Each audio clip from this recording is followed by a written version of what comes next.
Capítulo 3. Matanzas en masa en Oriente.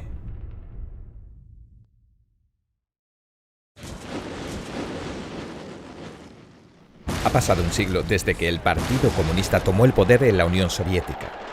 Según registros compilados por el Congreso estadounidense, los regímenes comunistas provocaron la muerte de al menos 100 millones de personas.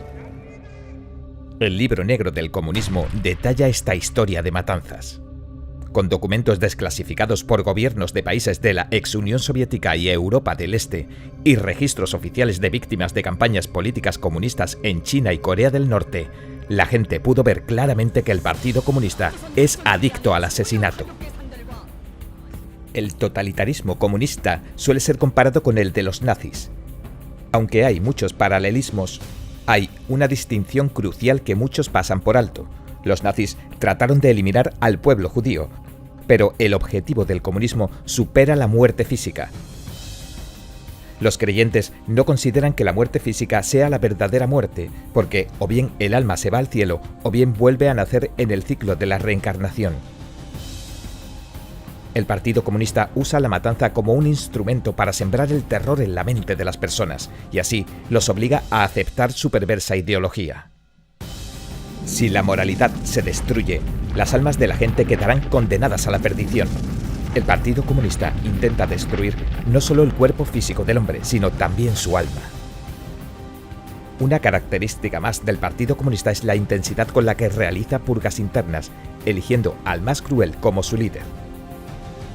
Resulta difícil para muchos entender la lógica de la barbarie que el Partido Comunista inflige a sus propios miembros, como los que se convirtieron en sus víctimas solo por no seguir al partido en alguna cuestión específica, aunque siguieran siendo totalmente leales al partido y a sus líderes. Una razón es que el Partido Comunista, mientras se rebela contra lo divino y la humanidad, alberga el miedo instintivo de que su final podría estar cerca. Para fortalecerse, el partido necesita reclutar personas que desprecien el bien y el mal. Gente sin moral. Estas personas emergen durante las matanzas masivas y su ascenso a los puestos de liderazgo facilitan que el espectro del comunismo mantenga su tiranía terrenal. En 1989 purgaron a los cuadros del Partido Comunista Chino PCC, que se negaron a participar en la masacre de la plaza de Tiananmen del 4 de junio. Jiang Zemin, que demostró su crueldad durante los acontecimientos, fue ascendido al líder del PCC. Después de que Jiang comenzara la persecución a Falun Gong en 1999, ascendió a funcionarios como Luo Gan o Xu Yongkang a altos cargos, ya que habían demostrado su capacidad para cometer los crímenes más brutales durante la persecución. También reclutaría a personas de toda la sociedad para matar, como se hizo durante la Revolución Cultural.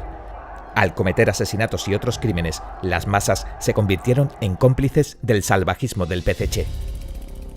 Y los más crueles se convirtieron en los seguidores más acérrimos del partido. Incluso hoy en día, muchos antiguos guardias rojos que agredieron y asesinaron durante la Revolución Cultural no expresan remordimientos por sus crímenes y dicen que no se arrepienten de lo que hicieron en su juventud. Además, al matar a sus víctimas abiertamente, el Partido Comunista intimida deliberadamente a la población para que obedezca. Todo esto nos permite exponer un principio general. En la historia, las matanzas ocurrieron con gobiernos tiránicos o en tiempos de guerra porque había un enemigo a derrotar. El Partido Comunista se caracteriza por tener un enemigo y si no tiene enemigos, los inventa para seguir asesinando. En un país como China, con su larga historia y su rica cultura, el Partido Comunista no podría lograr sus objetivos sin matar constantemente. Tradicionalmente, el pueblo chino creía y reverenciaba lo divino. Empapado en su patrimonio cultural de 5.000 años, el pueblo chino no toleraría la existencia del salvaje y blasfemo Partido Comunista. La única forma que tiene el PCC para mantener su régimen, como aprendió de los soviéticos, es cometiendo asesinatos en masa. Las bases violentas de los regímenes comunistas. Como encarnación de un espectro maligno, el punto de partida del comunismo no podía ser más que deshonroso. después de que Karl Marx proclamara que un espectro está acechando a Europa, el espectro del comunismo, bandidos y rufianes establecieron la Comuna de París y devastaron la capital francesa y sus incomparables obras de arte y cultura. En Rusia, el Partido Comunista de la Unión Soviética y en China, el PCC, tomaron el poder con despreciables actos de conspiración y derramamientos de sangre. A. El ascenso de los comunistas soviéticos. En febrero de 1917, la escasez de alimentos y el deterioro de las condiciones de trabajo hizo que los obreros industriales rusos iniciaran una huelga. Cuando la convulsión se extendió por todo el país, el zar Nicolás II renunció al trono y se estableció el gobierno provisional de Rusia. Al enterarse de estos eventos, Vladimir Lenin regresó inmediatamente a Rusia desde su exilio en Suiza. En aquel momento se libraba la Primera Guerra Mundial. Así que había hostilidades en todos los países, desde Suiza a Rusia. A finales de 2007, 90 años después, la revista alemana Der Spiegel revelaría un secreto. El Kaiser Guillermo II, que consideraba a Rusia como una grave amenaza, pensó que Lenin podría conducir a Rusia al desastre. Así que permitió que Lenin viajara a salvo por Alemania hacia Suecia y luego a Finlandia hasta finalmente regresar a Rusia. Guillermo II también le dio dinero, armas y municiones a Lenin. A finales de 1917, Lenin había recibido 26 millones de marcos de Alemania. Winston Churchill dijo esto sobre el rol de Alemania en la vuelta de Lenin. Usaron el arma más letal de Rusia. Enviaron a Lenin de vuelta en un camión bien sellado como si enviaran a Rusia una especie de virus. Lenin realizó un golpe de Estado el 7 de noviembre de 1917 o el 25 de octubre, según el calendario juliano tradicional. Con la Revolución de Octubre, Lenin derrocó el gobierno provisional y estableció el primer régimen comunista del mundo. Pero en las elecciones para la Asamblea Constituyente rusa, el Partido de los Revolucionarios Socialistas obtuvo la mayoría de los votos, superando al partido bolchevique de Lenin, que controlaba la administración del gobierno. De un electorado de 44,4 millones de personas, el 40% votó por los revolucionarios socialistas y los bolcheviques perdieron por un margen del 20%. Después de este revés, en la reunión de la Asamblea Constituyente rusa el 5 de enero de 1918, Lenin rompió sus promesas y declaró a la Asamblea Constituyente como enemiga del pueblo. Ya preparados para declarar la ley marcial, el día de la reunión de la Asamblea en la capital rusa de Petrogrado, los bolcheviques movilizaron tropas y disolvieron la Asamblea Constituyente por la fuerza, destruyendo el proceso democrático en Rusia. La Revolución de Octubre y la posterior toma de poder leninista fueron el origen de todos los movimientos comunistas violentos que surgieron en el siglo XX en todo el mundo. Desencadenó un auge internacional del comunismo e incontables catástrofes sobrevinieron. B. El Partido Comunista Chino toma el poder. Una vez que se estableció la Unión Soviética, exportó la revolución a China aprovechando el hecho de que la República de China se había unido a la Tercera Internacional Comunista o Comintern. Los bolcheviques enviaron a Grigori Voitinsky a China para establecer una organización comunista local. Luego enviarían a Mikhail Borodin a armar una alianza entre el Partido Nacionalista Chino, Kuomintang, y la Unión Soviética. Estos planes permitieron al joven Partido Comunista Chino crecer rápidamente subvirtiendo al Kuomintang. En la Segunda Guerra Mundial, durante los 8 años que el Kuomintang libró una guerra contra el ejército invasor japonés, el PCC se valió del conflicto para expandir sus fuerzas. Cuando los japoneses invadieron China, el Kuomintang estaba a punto de derrotar a los rebeldes comunistas, pero más tarde, cuando China logró vencer a Japón, las fuerzas comunistas contaban con 1.320.000 soldados y una milicia de 2.600.000 personas. Tras la rendición de Japón, el PCC usó la excusa de las conversaciones de paz con el Kuomintang para expandir aún más sus fuerzas de forma encubierta. Mientras tanto, en el ámbito diplomático, el PCC logró que Estados Unidos y la Unión Soviética abandonaran las políticas que apoyaban a los nacionalistas. En 1949, el PCC finalmente derrotó a las fuerzas del gobierno del Kuomintang y fundó el régimen comunista totalitario más malvado de la Tierra. En este punto culminante, el movimiento comunista mundial controlaba 1/3 de la humanidad y de la superficie terrestre del mundo, ya que abarcaba Rusia y China, las naciones más grandes del mundo por tamaño y población. Los gobiernos comunistas se propagaron por grandes franjas de Europa y Asia, y muchos países de África, América del Sur y el sudeste asiático se convirtieron en satélites o aliados de los partidos comunistas de Rusia y China.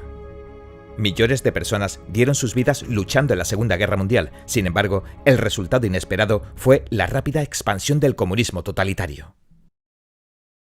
2. La matanza de la clase trabajadora.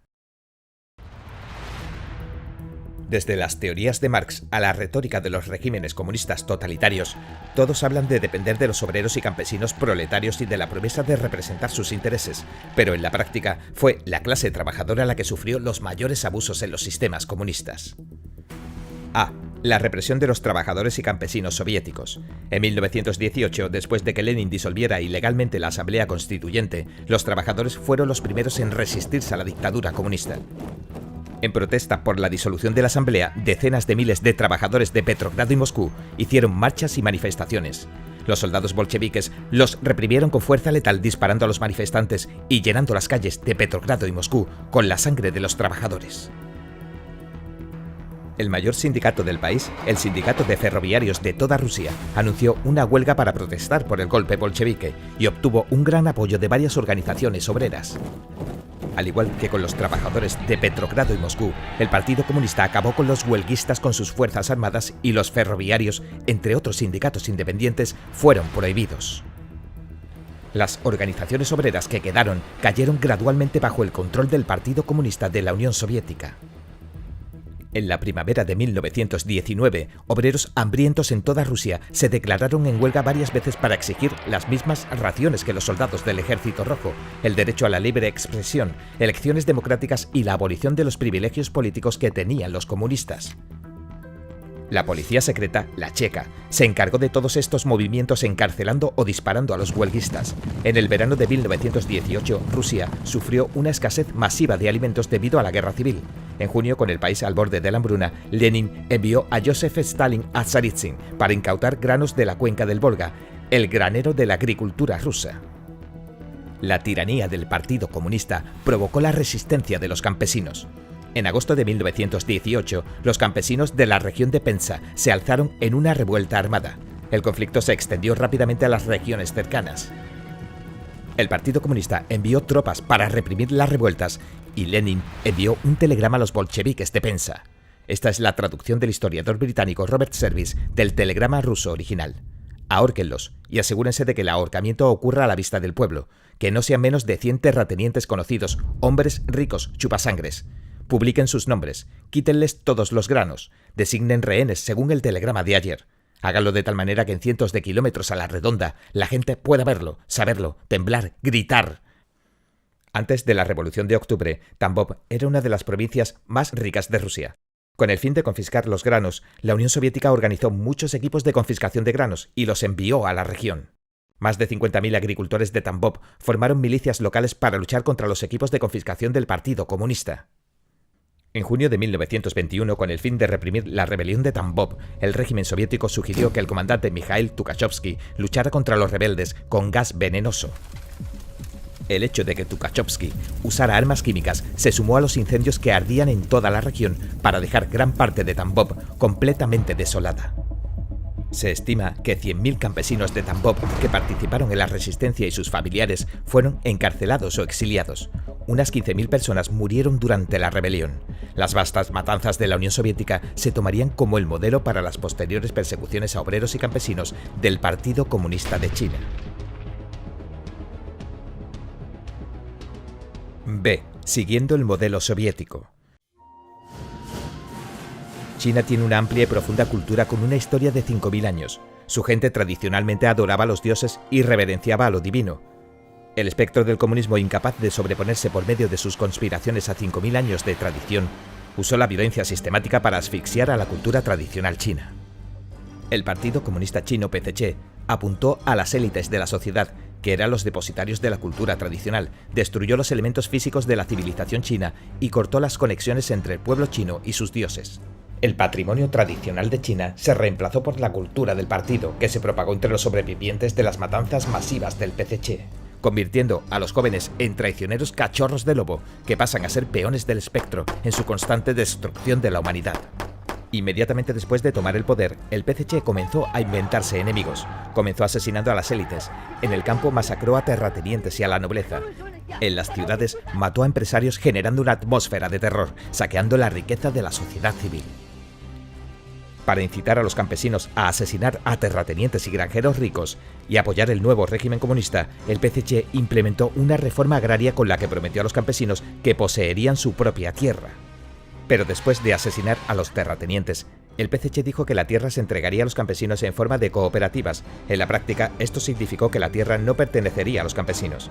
En marzo de 1950, el PCC emitió la Directiva sobre la estricta represión de elementos contrarrevolucionarios, conocida como la campaña para reprimir a contrarrevolucionarios, que se centró en matar a terratenientes y campesinos ricos en el campo. El PCC anunciaría que a finales de 1952 más de 2,4 millones de contrarrevolucionarios habían sido eliminados. De hecho, más de 5 millones de personas, que representan casi el 1% de la población china total, habían sido asesinadas. Después de matar a los terratenientes y a los campesinos ricos del campo, el PCC lanzó las campañas de los 3 anti y los 5 anti para masacrar a los ricos de las ciudades. Tan solo en Shanghái, 876 personas se suicidaron a causa del movimiento entre enero y abril de 1951, según estadísticas incompletas. Entre ellos, muchos capitalistas se suicidaron junto a todos sus familiares. Pero el PCC no se detendría tras el exterminio de terratenientes y capitalistas. También robó la riqueza de los campesinos, pequeños comerciantes y artesanos. Después de las matanzas masivas, la gran mayoría de la clase obrera seguía siendo pobre.